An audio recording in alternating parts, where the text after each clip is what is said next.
Hi, welcome to my channel. இன்றைக்கி நம்ம புளிஞ்சிக்காய் மரம் தான் உங்களுக்கு வீடியோவில் காட்ட போகிறேன். பார்த்திங்கன்னா இதுதான் புளிஞ்சிக்காய் மரம். இது பார்த்திங்கன்னா நம்ம எட்டேருந்து பார்க்குறதுக்கு இந்த நெல்லிக்காய் மரம் மாதிரியே இருக்கும். இதனுடைய காய் அந்த மரத்தில் கீழே இருந்தே காய் வர ஆரம்பிக்கும் அந்த புளிஞ்சிக்காய். ஸோ பார்த்திங்கனாலே உங்களுக்கே தெரியும், சின்ன சின்னதாக காய் அந்த வேர்கிட்டேருந்தே வருது. எவ்வளோ சூப்பராக இருக்குது பாருங்கள். ஒரு நல்ல அப்படியே இந்த திராட்சை கொத்து மாதிரி அழகாக தொங்குது. அது செம்ம புளிப்பாக இருக்கும்.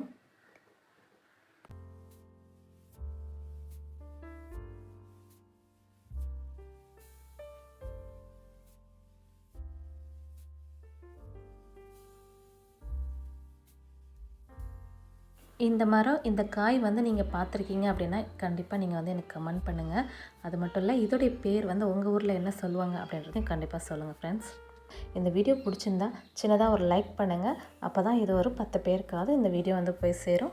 ஸோ சப்ஸ்கிரைப் பண்ணாதவங்க கண்டிப்பாக நம்ம சேனலை சப்ஸ்கிரைப் பண்ணுங்கள். இது வரைக்கும் 2K சப்ஸ்கிரைபர் வந்திருக்காங்க. ஸோ சப்போர்ட் பண்ண எல்லாருக்குமே ரொம்ப ரொம்ப ரொம்ப தேங்க்ஸ். தொடர்ந்து நம்ம சேனலுக்கு சப்போர்ட் பண்ணிக்கிட்டே இருங்க ஃப்ரெண்ட்ஸ். இந்த காய் பார்த்திங்கன்னா கேரளாவில் அதிகமாக மீன் குழம்புல யூஸ் பண்ணுறாங்க.